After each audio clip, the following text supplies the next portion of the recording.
Dios. El cristiano no solo cree en Dios, sino también a Dios. En primer lugar, el cristiano cree en Dios. Esta es una afirmación de Perogrullo. Más habiéndonos criado en un país que se considera tradicionalmente cristiano. España, leía un estudio del Pew Research Center realizado entre los años 2015 y 2017 y afirmaba que las personas de este país en su infancia se educaron en el cristianismo. ¿Sabéis el porcentaje? 92% de las personas de nuestro tiempo se educaron en el cristianismo. ¿Sabéis cuántos se consideran cristianos en la actualidad? 66%. Y generalmente para estos estudios considerarte cristiano, tan solo tienes que asentir afirmativamente a esta pregunta. ¿Crees en Dios? Si hiciéramos esta pregunta aquí, no sé si clavaríamos el porcentaje o no. Probablemente en estos tiempos va decreciendo, pero muchas personas estarían dispuestas a decir, sí, creo en Dios. Sin lugar a dudas, el cristiano cree en Dios, es decir, en su existencia. La Biblia en su primer capítulo de su primer libro, en su primer versículo, comienza diciendo, en el principio, y solemos pensar que comienza con la creación, y es cierto, pero dice, en el principio Dios creó los cielos y la tierra. Desde el principio, antes del mundo, desde la eternidad pasada, Dios existe porque Dios es eterno. No tiene principio ni fin. Y la Biblia, si la lees, comunica sus atributos, todos ellos, algunos comunicables, es decir, podemos entender, comprender porque tenemos semejanza a Dios, otros incomunicables porque son tan distintos a nosotros que nos cuesta entenderlos. Así, por dar algunos ejemplos, la Biblia describe a Dios como todopoderoso, santo, perfecto, justo, omnipresente, omnisciente, misericordioso, amoroso, paciente, entre muchas otras virtudes. Creemos en este Dios. El cristiano cree en Dios. Ahora, permíteme que haga una puntualización. No es lo mismo saber de Dios que conocer a Dios. Y por consiguiente, creer verdaderamente en Dios. Si vas al médico, tu médico de cabecera puede que sepa muchos datos de ti. Vas a ver, seguro, tu nombre, pues lo tiene allí en tu historial, tu edad, tu altura, tu peso, tu tensión y grupo sanguíneo, tus antecedentes familiares, tu familia, incluso el tipo de enfermedades que te afecta. Sabe muchas cosas de ti. ¿Eso significa que te conoce? No. Tal vez la primera vez que la has visto, o la has visto en muchas ocasiones y tiene que mirar el historial para realmente acordarse incluso de tu nombre. Que sepa mucho de ti no significa que te conozca. De la misma manera, esto se aplica a Dios. No es lo mismo saber cosas de Dios a conocer a Dios, ni mucho menos creer en Dios. Muchos en este país dicen creer en Dios, cuando en realidad lo único que sucede es que saben cosas sobre Dios, y a veces ni siquiera eso, sino que han oído cosas de Dios de oídas. Pero fíjate lo que dice la Biblia. En Jeremías, uno de los profetas del Antiguo Testamento, capítulo 9, versículos 23 al 24, afirma, así dice el Señor. Este es Dios mismo hablando. Toda la Biblia es la palabra de Dios, pero aquí está citando, entrecomillado a Dios. No se gloríe el sabio de su sabiduría, ni se gloríe el poderoso de su poder, ni el rico se gloríe en su riqueza. Mas el que se gloríe, gloríese en esto, de que me entiende y me conoce, pues yo soy el Señor que hago misericordia, derecho y justicia en la tierra. ¿Qué significa ser cristiano? El cristiano cree en Dios. Es decir, no solo sabe cosas de Dios, sino que le conoce. Y no solo le conoce, sino que una vez que le conoce, cree en Él, tal como la Biblia lo describe. Ahora, el cristiano no solo cree en Dios, sino que también cree a Dios. Y la primera afirmación que muestra lo que nosotros creemos que significa ser cristiano, de acuerdo a las Escrituras. El cristiano no solo cree en Dios, sino también cree a Dios. Alguno puede estar pensando, bueno, esto es tan solo un mero juego de palabras. pero tiene un significado importante y fundamental. Cuando vamos más allá de la pregunta de si crees o no en Dios, y si inquieres sobre la certeza de la fe de una persona, en este estudio, el más reciente que encontré, comienza a bajar significativamente los españoles que dicen que creen en Dios. De los 66 que dicen ser cristianos, el 38 de ese 66 cree con dudas. Ya más de la mitad, si haces una segunda pregunta, va a dudar incluso si cree en Dios. Y la mayoría, según este estudio, atañe este hecho a que durante décadas piensan que hubo una imposición religiosa, bien por la sociedad, bien por las autoridades, bien por la familia, bien por la presión cultural, y entonces esto dio lugar a un hartazgo, desafección, y esto generó dudas que aún a día de hoy persisten y son crecientes. ¿Cómo el que dice ser cristiano entonces puede creer a Dios? ¿Cómo podemos disipar las dudas? ¿Cómo podemos echar fuera el hartazgo, la desafección? Solo hay un lugar donde ir: la Biblia. La Biblia. No apelamos a que vengas a una iglesia a conocer a Dios. No te vamos a decir, sé más religioso de lo que eres, sino vete a la fuente original. Que no te lo cuenten. Vivimos en una época en la que se llama en muchos casos de la desinformación, ¿verdad? De las noticias falsas, de las fake news.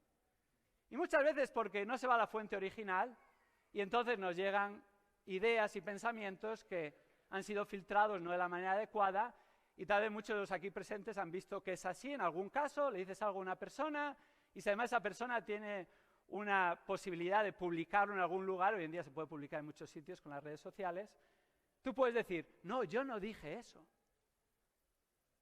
Dios se cita a sí mismo. Tantas cosas se dicen, se han dicho y se dirán de Dios.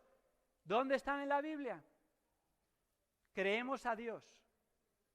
Y Dios ha hablado en la palabra de Dios, las Escrituras. Esta es nuestra fuente de autoridad y es donde os llamamos a ir.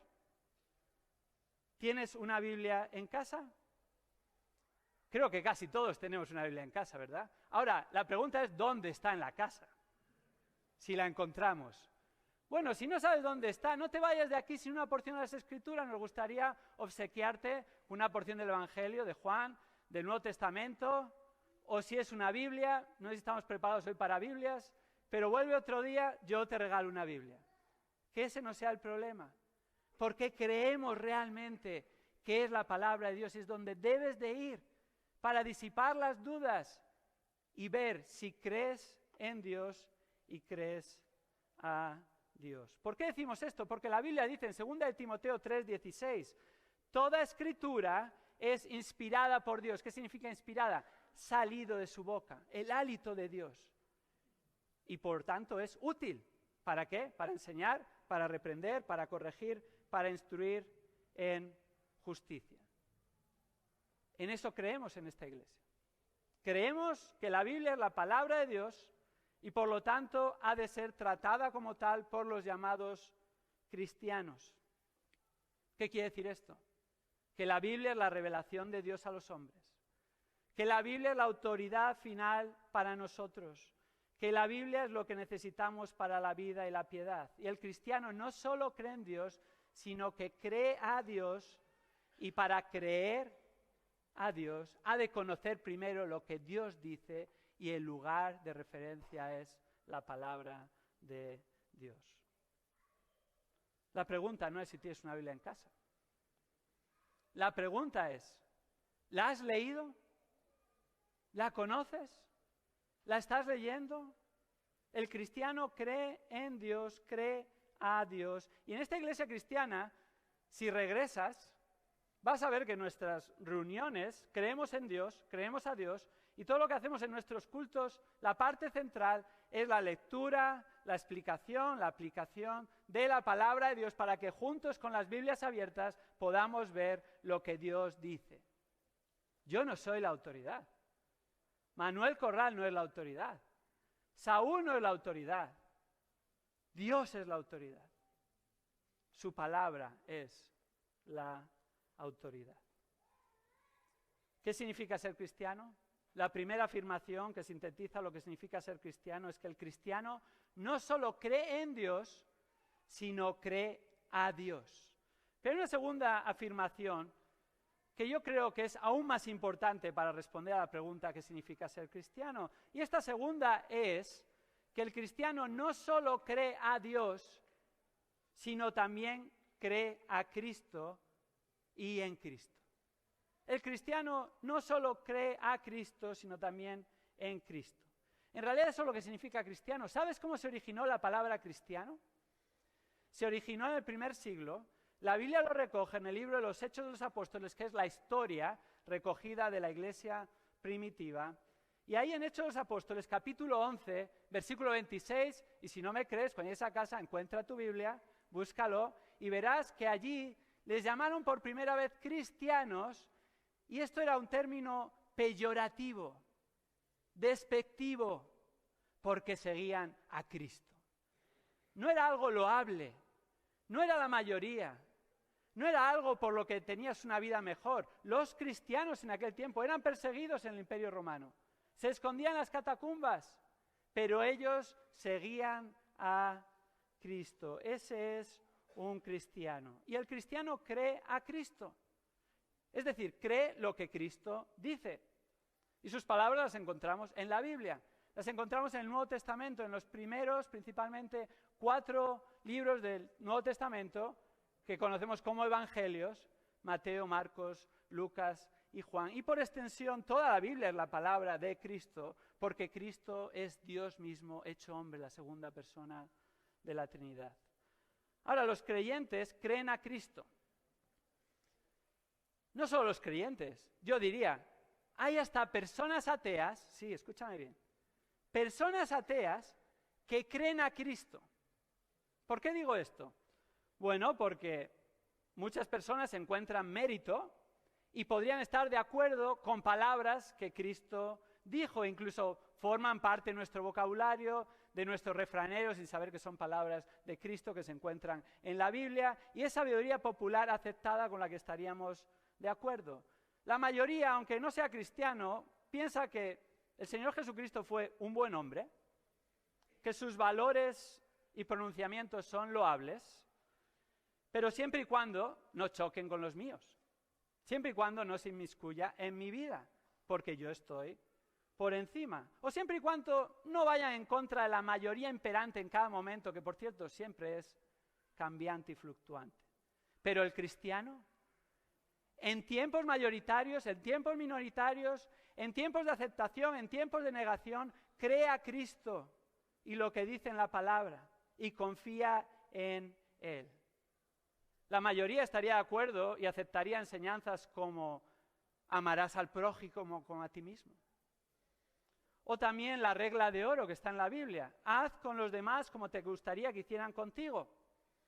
O ayudar al necesitado, entre otras muchas afirmaciones. España es un país que se caracteriza por el voluntariado, y especialmente el voluntariado de la ayuda a los demás. Y esto no es un hecho religioso. La mayoría estaremos de acuerdo con estas afirmaciones de Jesús. Pero Jesús también habló en los Evangelios de muchas otras cosas, y de una que es fundamental para los hombres.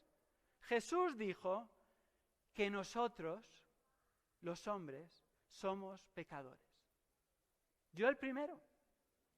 Hago eco de las palabras del apóstol Pablo, cuando en 1 Timoteo capítulo 1, versículos 15 en adelante, narra su experiencia personal del encuentro con Cristo. Pablo, Saulo de Tarso, perseguía a los cristianos, les mataba, les odiaba, hasta que conoció a Cristo. Y entonces él dice ahí, como parte de su testimonio: yo, el peor de los pecadores, y Dios me salvó en Cristo Jesús, como ejemplo para todos los demás, para los que habían de creer, de su gracia, de su perdón, de su misericordia. Hoy en día estas palabras suenan a cuento chino a la mayoría. La mayoría está en desacuerdo con Cristo, con la palabra de Dios en este caso. Pero me gustaría que imaginemos algo juntos por un momento. Hoy estamos de estreno. Todo lo que veis aquí lo estamos estrenando. Las sillas, el suelo, el púlpito, el piano, que gracias se ha provisto para un piano también, la pantalla. Es bastante grande esa pantalla, ¿no? 9 pantallas de televisión, de 55 pulgadas cada una, que hoy en día le llaman video wall, ¿vale? Ahí lo vemos todo bien. ¿Alguien no ve las pantallas de algún lugar? Si salimos fuera, yo creo que vemos la pantalla. Ahora, imagina esto por un momento. Imaginemos que lo que yo he pensado, que lo que yo he hecho, que lo que yo he dicho, y prácticamente nadie, en algunos casos nadie sabe lo mejor y lo peor de mi vida, saliese ahí, en un vídeo. ¿Qué diría? ¿Estaría orgulloso de todo? ¿Me quedaría la recepción que vamos a tener luego ahí con jamón y empanada y otras cosas que queremos compartir con vosotros para celebrar este día? ¿O saldría? Porque madre mía, en mi caso por lo menos, ¿qué cosas podrían salir ahí? ¿Soy yo extraterrestre? Bueno, puede ser que lo sea, pero creo que soy una persona común y corriente. Tú lo sabes, Dios lo sabe, los demás no lo sabemos y guardamos las apariencias. Ahora, eso no nos hace estar orgullosos, eso nos avergüenza. Dios conoce todo. Dios es omnisciente, eso es lo que dice la Biblia. Incluso Jesús dijo en una ocasión, creo que este versículo lo conocemos todos, el que esté libre de pecado, ¿qué dice? Que tire la primera piedra. Tienes la Biblia olvidada en algún sitio, pero eso lo has oído y te ha quedado en la mente, ¿verdad? Nos llama la atención. Es cierto. Pero normalmente usamos ese versículo para echar balones fuera, ¿verdad? Ni es un versículo, es un dicho ya. A ver, ¿tú eres justo acaso? ¿Tú qué me vas a decir a mí? ¿Quién está libre de pecado? Nadie. Entonces así callamos la boca a todos. ¿Sabes quién está libre de pecado? Dios, Cristo, que vivió esta vida como nosotros, de carne y hueso, sin pecado. Aún sus mayores oponentes, los religiosos de aquella época, los judíos, no tuvieron nada por lo que condenarle justamente. Y si lees los evangelios vas a ver un juicio totalmente injusto. Un juicio con prevaricación, alevosía, nocturnidad, falsas pruebas, falsos testigos que compraron, y aún el gobernador romano dijo, Poncio Pilato, esto también lo sabemos todos, ¿verdad? Me lavo las manos. Pero muchos no conocemos la siguiente parte. No encuentro culpa en este hombre. Él, humano como nosotros, pero Dios hecho hombre, vivió la vida perfecta que nosotros no podemos vivir. Y a este Jesús proclamamos aquí. A este Jesús predicamos para la salvación de todo aquel que cree en Él. Como dice Juan 3:16, no se pierda, mas tenga vida eterna. Juan el capítulo 3 a continuación dice, Jesús no vino al mundo para condenar al mundo, porque el mundo ya está condenado, sino que Jesús vino al mundo para salvar al mundo, a todo aquel que cree en Él. Recientemente hemos visto crímenes terribles en nuestra sociedad. Hoy teníamos una entrevista con medios de comunicación, unos de ellos la televisión local. Me hacían la siguiente pregunta. Bueno, desde la Iglesia Evangélica, ¿cómo creéis que podéis contribuir a los males que acechan esta sociedad y que son imperantes? Es una pregunta desbordante, yo no tengo la receta para los males. Y creo que ningún hombre la tiene realmente, y somos sinceros. Los males nos embargan, nos desbordan, tratamos cosas, no funcionan, se trata otra cosa. Estos crímenes son aterradores, ¿verdad? Vemos las noticias y nos dan ganas de apagar la televisión o el internet o el móvil o allá donde vamos las noticias. Violaciones grupales en manada. Hoy en día es el pan nuestro de cada día, tristemente. O leemos y vemos asesinatos a sangre fría de niños. ¡Qué terrible! Y lo que verán aquellos que trabajan en los cuerpos y fuerzas de seguridad del Estado que tenemos hoy aquí representados. Mejor no contarlo. Hay niños aquí. Suficiente con lo que vemos en la televisión. Qué horrendo, ¿verdad? ¿Y cómo reaccionamos ante esos crímenes horrendos? Este es el clamor popular. La encuesta acerca de esto dice que la gran mayoría del país está a favor de la prisión permanente para estos crímenes horrendos. Un grandísimo porcentaje, casi unánime.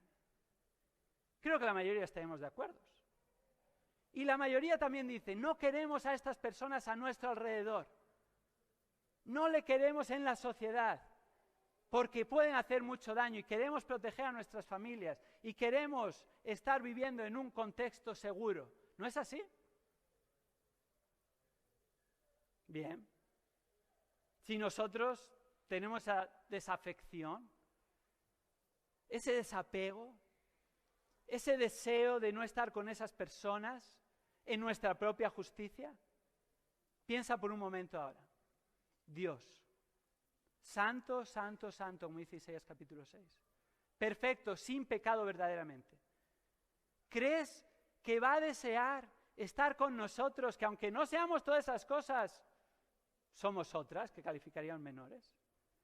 ¿Crees que Él en su justicia perfecta, si nosotros en nuestra justicia imperfecta no deseamos a personas así a nuestro alrededor, ¿crees que Dios en su justicia perfecta puede tolerar a personas como nosotros ante Él?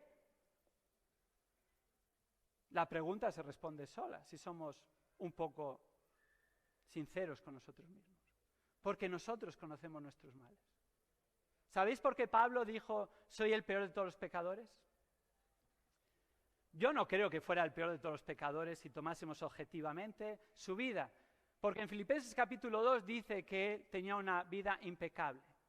En cuanto a la ley, fariseo de fariseos. La familia, de pedigrí. Sus obras, de acuerdo a la ley, perfectas. Y dices, bueno, un ciudadano modelo, al que le puedes dar al ciudadano del mes, si es que se diese aquí en esta ciudad, que no sería mala idea, por lo menos ciudadano del año. Pablo sería el candidato. Y dice, yo soy el peor de los pecadores. ¿Por qué pudo decir eso Pablo?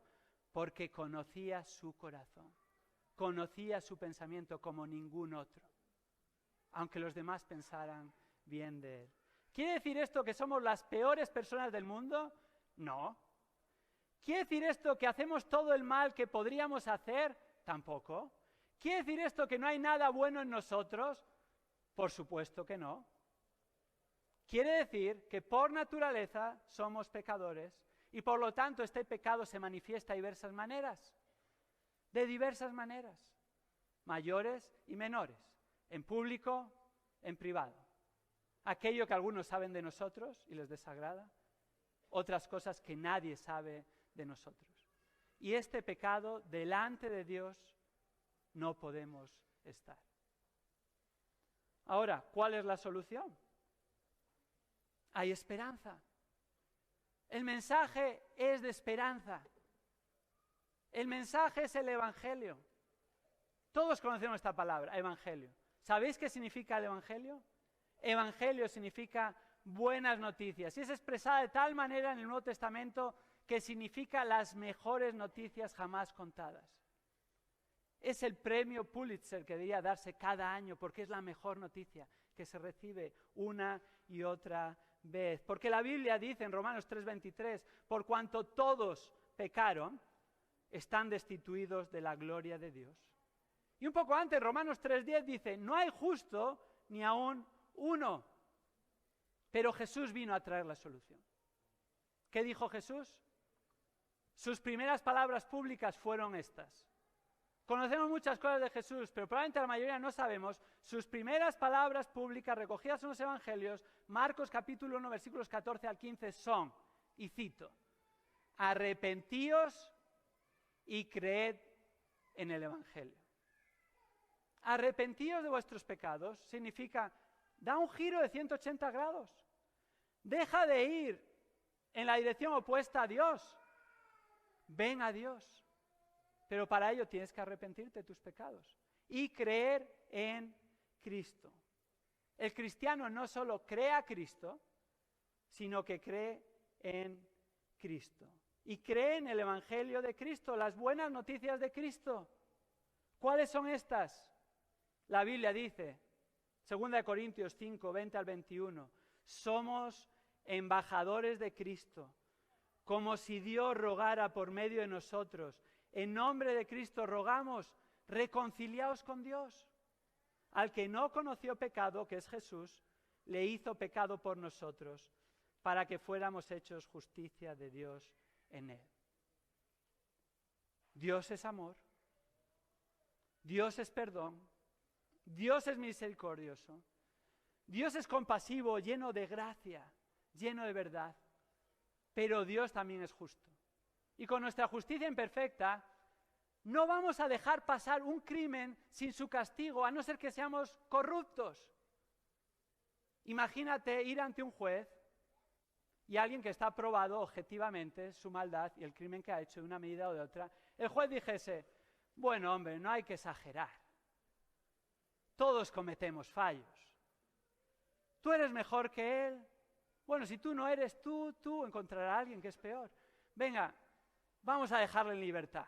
Inocente. No sé, la gente no sale por muchas cosas a la calle. Pero recientemente hemos visto a la gente salir a la calle por condenas que parecen injustas. Dios no puede pasar por alto el pecado. La gente entiende y dice, bueno, es perdón, es gracia, es bondad, es amor. Me perdonará algún día, Él me entiende. Sí, te puede perdonar. Pero el perdón es en Cristo, porque Él es justo. ¿Y sabes qué hizo? Esto es increíble. Envió a su único Hijo, Jesús, eterno. Se hizo hombre, lo cual Filipenses habla de que es su humillación. Dios hecho hombre. Vivió la vida sin pecado perfecta que nosotros no podemos vivir. ¿Y sabes qué pasó? Murió en la cruz pagando por nuestro pecado. Cuando entendemos esto, según la Biblia lo enseña, vemos y entendemos realmente qué significó la cruz de Cristo. La cruz que tenemos en este edificio ahí atrás. Murió por nuestros pecados. ¿Por qué? Colosenses 2:14 dice que Jesús ha cancelado para el cristiano el documento de deuda que consistía en decretos contra nosotros y que nos era adverso. ¿Y sabéis qué hizo? Lo ha quitado en medio. Pero no como un juez corrupto. Lo ha quitado en medio clavándolo en la cruz. Cristo pagó por nuestros pecados. Y si crees en Él, esto se aplica a ti.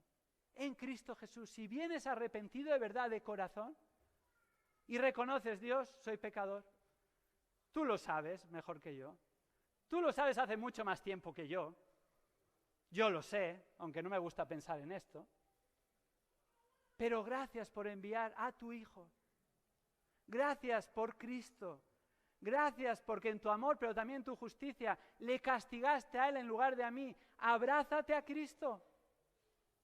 Es a Jesucristo a quien proclamamos, en este Jesús creemos. Él es el único que puede salvarte. Hechos 4:12 afirma, en ningún otro hay salvación, porque no hay otro nombre bajo el cielo dado a los hombres en el que podamos ser salvos. 1 Timoteo 2:5 dice, hay un solo Dios y un solo mediador entre Dios y los hombres, Jesucristo hombre. ¿Cómo puedo creer según la Biblia? Permíteme que cita otro versículo, porque nuestro interés es proclamar lo que la Biblia dice. Efesios capítulo 2, versículos 8 al 10 y dice, por gracia sois salvos por medio de la fe. Y esto no es de vosotros, pues es don de Dios, no por obras, para que nadie se gloríe. A veces vemos preguntas de este tipo. ¿Cuántas religiones hay en el mundo? Hay muchísimas religiones de las que podemos imaginar.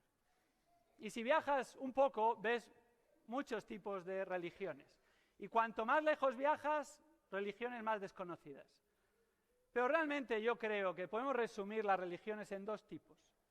Las religiones de las obras que el hombre puede hacer para reconciliarse con Dios y ganar su favor, y la religión de la gracia. Nosotros queremos que se nos conozca porque somos una religión que proclamamos la gracia de Dios en Cristo Jesús, en el único que puede salvarnos. Imagina que una persona va a hacer una entrevista y se encuentra a dos tipos de personas. Al religioso de las obras le pregunta: ¿por qué crees que mereces ir al cielo? ¿Por qué cuando llegues allí te van a dejar pasar? Bueno, el religioso de las obras le diría algo así: yo no soy como el resto.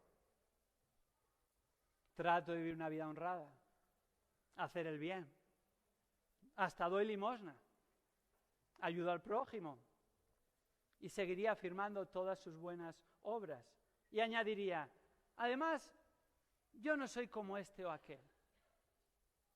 Merezco entrar en el cielo. Pero el religioso de la gracia, cuando le hacen esta misma pregunta, ¿qué contestaría? Le diría: no merezco ir al cielo. El entrevistador se quedaría sorprendido: oye, tú eres religioso. Si tú no vas al cielo, ¿quién va a ir? No, yo no merezco ir al cielo. Yo soy pecador. Hago lo malo delante de Dios. Aunque parezca bueno por fuera, si tú me conocieras, puedes preguntar a mi mujer, o a los hijos, o a las personas cercanas: no soy lo que parezco. El entrevistador le preguntaría extraño y le diría: entonces, ¿cómo vas a ir al cielo? La respuesta es esta: porque hay una persona, una única persona, que vivió la vida perfecta que yo no puedo vivir. Y esa persona pagó por todos mis pecados, faltas y culpas en la cruz del Calvario. Y no solo murió, sino también resucitó. Y ascendió a los cielos y un día volverá. ¿Y sabes qué? Él dijo a sus seguidores antes de irse: en la casa de mi Padre muchas moradas hay. Voy pues a preparar lugar para vosotros. Y cuando vuelva, aquellos que confían en Cristo como Señor y Salvador para el perdón de sus pecados, irán con Él y vivirán por la eternidad en los cielos. Sin pecado, sin dolor, sin culpa, sin problemas, con Dios, por Cristo que canceló mi deuda con Él. No hay ninguna obra que nos pueda salvar. Ni siquiera venir a una iglesia un día de inauguración. Nada. Nada. Solo Cristo salva. Primera de Pedro 3:18 dice: Cristo murió por los pecados una sola vez, el justo por los injustos, para llevarnos a Dios. Hoy es un día muy especial. Para nosotros es muy especial. Y nos alegra que nos acompañéis. Estamos de celebración. Inauguramos esta sede, esta nueva sede social y de culto en la ciudad. Estamos muy contentos, muy agradecidos a todos los que nos acompañáis. Y no podemos ni siquiera expresar toda la gratitud y perdonar si dejamos a alguien que deberíamos dar gracias. Nos alegra que estéis con nosotros y lo decimos de corazón. Sois bienvenidos siempre. Esta es vuestra casa. Aquí queremos, por encima de todo, agradecer y adorar a Dios. Queremos darle la gloria a Él. Nosotros no queremos ninguna gloria, porque Dios lo ha hecho, no nosotros. Y por encima de todo, ¿sabes qué es lo que nos hace estar más contentos hoy aquí? A los cristianos evangélicos. Que Cristo es nuestro Señor y Salvador y que ha perdonado nuestros pecados. Y que tenemos paz con Dios por medio de Él. Justificados pues por la fe, tenemos paz para con Dios, como dice Romanos 5:1, por medio de nuestro Señor Jesucristo. El cristianismo comenzó con 120 personas. ¿Por qué lo sé? Porque en el aposento alto de Jerusalén, después de que Jesús resucitó, se apareció a 120 que estaban allí. ¿Sabes cuántos le seguían cuando hacía milagros, alimentaba a multitudes, sanaba enfermos, cuando era popular? Miles, que son incontables. ¿Sabes qué sucedió cuando murió? Y los romanos empezaron a presionar el imperio que era imperante en aquel tiempo. La gente que verdaderamente no era cristiano, porque no creía a Cristo ni en Cristo, desapareció. ¿Cuántos quedaron? 120. No son muchos.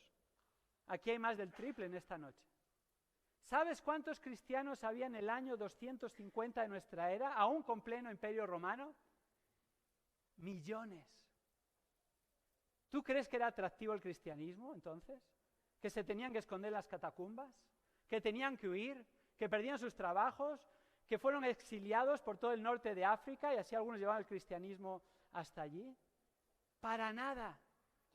Pero cuando Dios cambia la vida de una persona por medio de Cristo, no importa todo lo demás. Sigue a Cristo. El cristiano cree en Dios, el cristiano cree a Dios, el cristiano cree a Cristo y el cristiano cree en Cristo. Oramos y deseamos que hoy no sea el único día que se llene esta iglesia, pero que no se llene por mero interés, mero ser políticamente correctos, por cosas que no están mal, pero no es lo principal. Que se llene verdaderamente de personas que quieren conocer a Dios, que quieren conocer lo que dice su palabra, que quieren adorar a Dios, personas que se arrepienten de sus pecados y creen en Cristo. Y aquí nos juntaremos como pecadores, yo el primero, agradecidos a Dios, y daremos gloria a Dios y deseamos vivir vidas para la gloria de Dios. Como Jesús dijo, busca los verdaderos adoradores, que le adoran en espíritu y en verdad. Y oramos que esta iglesia se quede pequeña de verdaderos adoradores.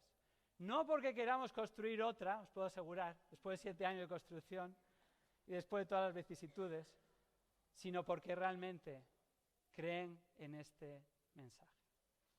Vamos a orar juntos para concluir. Señor, oramos en esta noche que tu palabra traiga fruto. Tú conoces los corazones de cada uno. Y sobre todo, Señor, que vengamos a ti, arrepentidos, creyendo en Cristo como Señor y Salvador. Gracias por enviarle a Él, el justo por los injustos.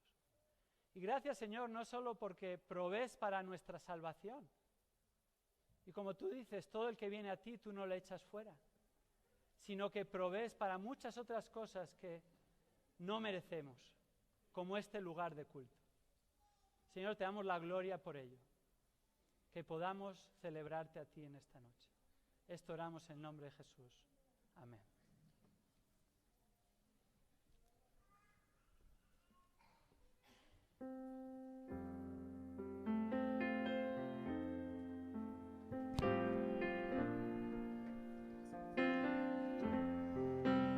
A mediados del siglo XVIII, un mercader de esclavos inglés entendió este mensaje y cayó de rodillas arrepentido ante Cristo.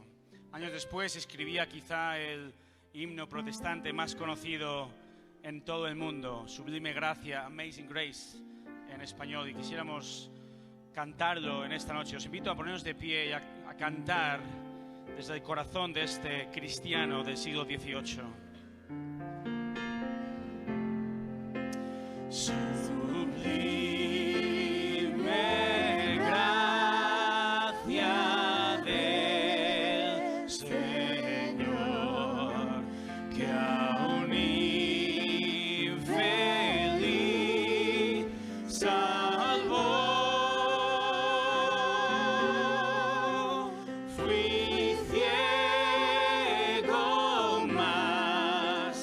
Hoy veo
Bien, podéis tomar asiento.